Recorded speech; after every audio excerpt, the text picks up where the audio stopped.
गुजरात में 2002 दंगों के दौरान बिल्किस बानो गैंगरेप में 11 दोषियों को समय से पहले जेल से रिहा करने के फैसले को सुप्रीम कोर्ट ने रद्द कर दिया है। जस्टिस बीवी नागरत्ना और जस्टिस उज्जवल भुइया की बेंच ने सोमवार को फैसला सुनाते हुए कहा, सजा अपराध रोकने के लिए दी जाती है, पीड़ित की तकलीफ की भी चिंता करनी होगी।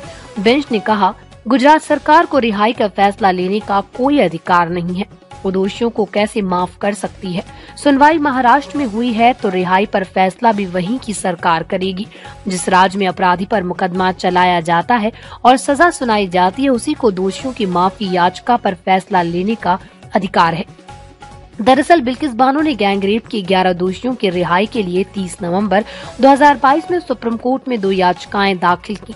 पहली याचिका में 11 दोषियों की रिहाई को चुनौती देते हुए उन्हें तुरंत वापस जेल भेजने की मांग की गई।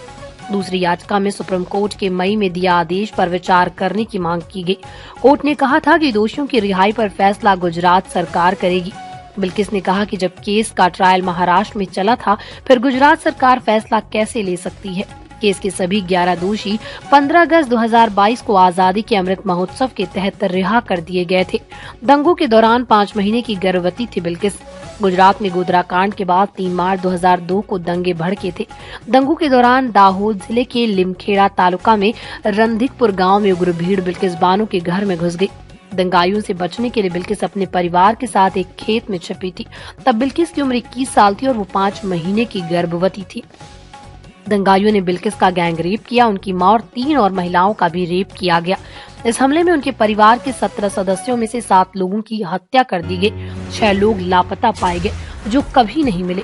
हमले में सिर्फ बिल्किस, एक शख्स और 3 साल का बच्चा ही बचे थे।